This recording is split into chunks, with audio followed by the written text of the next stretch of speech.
एक सज्जन मुझसे पूछते थे, क्या आप मानते हैं परमात्मा सब जगह है? मैंने कहा सब जगह, केवल महात्माओं को छोड़कर। क्योंकि महात्मा उसको भीतर ही नहीं घुसने देते। महात्मा इतने सिकुड़ गए हैं कि जगह ही नहीं। मैंने एक कहानी सुनी, एक निग्रो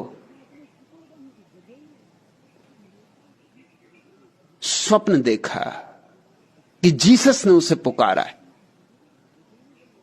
लेकिन उस गांव में जो चर्च था वो सफेद चमड़ी वालों का था, वो घुसने नहीं देंगे अंदर।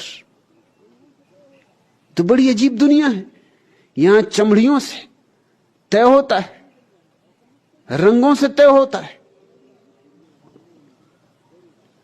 उस निग्रो को डर तो बहुत लगा कि जाने भी देंगे सफेद चमड़ी के लोग अंदर, लेकिन फिर भी गया। उसने सुन रखा था कि पादरी बहुत सहृदय है। कम से कम पादरी दिखलाते तो हैं कि सहृदय हैं, होते तो नहीं, क्योंकि सहृदय हो के पादरी होना असंभव है। वो बातें दोनों साथ साथ नहीं चल सकती। कुछ बातें हैं जो साथ साथ चलती ही नहीं।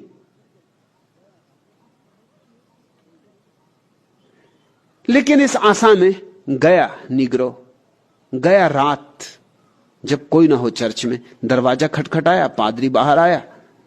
अब पादरी को बड़ा संकोच हुआ। निग्रो ने कहा, मुझे स्वप्न में जीसस ने पुकारा।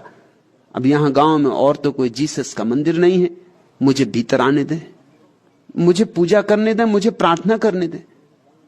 अब पादरी क्या कहे? ऊपर से तो सहृदयता दिखानी ही है। मुस्कुराया और कहा कि बहुत अच्छा हुआ, जीसस ने दर्शन दिया। लेकिन इस चर्च में प्रवेश के कुछ नियम है। 3 महीने शुद्ध जीवन जियो, न क्रोध करना, न काम वासना, न लोभ, फिर आना। यह शर्त पहली बार ही लगाई गई। सफेद चमड़ी वाले लोग जो आते थे उनके लिए यह शर्त नहीं थी, नहीं तो एक नहीं आ सकता था। वहां आने की तो बात ही क्या, पादरी को खुद ही बाहर रहना पड़ता। मगर पादरी ने यह आशा रखी कि न ये पूरी कर पाएगा। कौन पूरा कर पाया? न काम, न लोभ, न क्रोध। 3 महीने, एक आध दफे भी हो जाएगा, बस खत्म। न शर्त होगी पूरी, न ये दोबारा आएगा, न झंझट उठेगी। अपनी सहृदयता, अपना सद्भाव भी बचा और अपना धर्म भी बचा। और ये काली चमड़ी के मूर्ख से छुटकारा भी मिला। इसको भी कहां जीसस सपने में दिखाई पड़े। जीसस को भी क्या सूझी, इतने सफेद चमड़ी वाले लोग इनको छोड़ के इसके सपने में गए।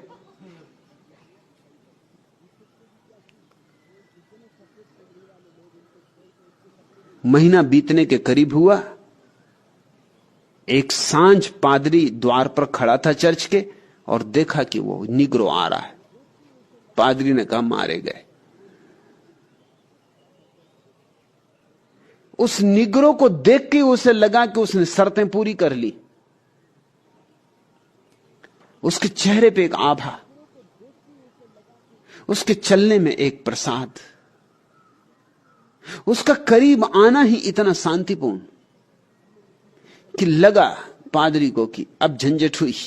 दिखता है इसने शर्तें पूरी कर ली, अब मैं मुसीबत में पड़ूंगा। लेकिन वो निग्रो आके कोई 100 कदम दूर रुक गया रास्ते पर, खिलखिला के हंसा और लौट गया। पादरी को बड़ा हैरानी हुई कि ये क्या मामला हुआ। बड़ी जिज्ञासा उठी, भागा, निग्रो को पकड़ा कि भाई सुन तो, आना तेरा, फिर चौरस्ते पे खड़े होकर मुझे देखना, फिर खिलखिला के हंसना, ये क्या मामला, क्या मजाक, और फिर लौट जाना, बात क्या है? उसने कहा कि कल रात जीसस मुझे फिर सपने में दिखाई पड़े, और उन्होंने कहा सुन, नाहक उस चर्च में जाने की कोशिश मत कर, वो तुझे घुसने नहीं देंगे। तू शर्तें कितनी ही पूरी कर, वो नई शर्तें लगा देंगे, शर्तों में से कुछ और शर्तें निकाल लेंगे, वो तुझे घुसने नहीं देंगे। तो मैंने पूछा कि लेकिन मैं जब सब शर्तें पूरी कर दूंगा फिर क्यों नहीं घुसने देंगे? उन्होंने कहा तू मानता ही नहीं मेरी, तो मैं तुझे सच्ची बात बता दूं, वो मुझे नहीं घुसने देते, तुझे क्या खाक घुसने देंगे? मैं कितने दिनों से कोशिश कर रहा हूं कि भाई मुझे भीतर आने दो, मेरे ही चर्च, मगर वो मुझे भीतर नहीं आने देते।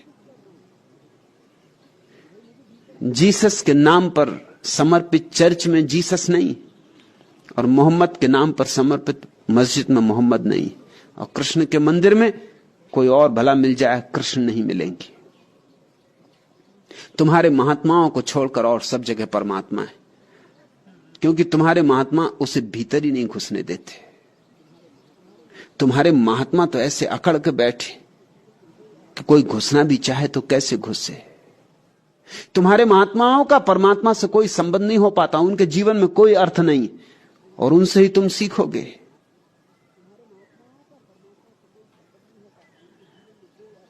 कुछ चीजें हैं जो साथ साथ नहीं हो सकती। महात्मा और परमात्मा साथ साथ नहीं हो सकते।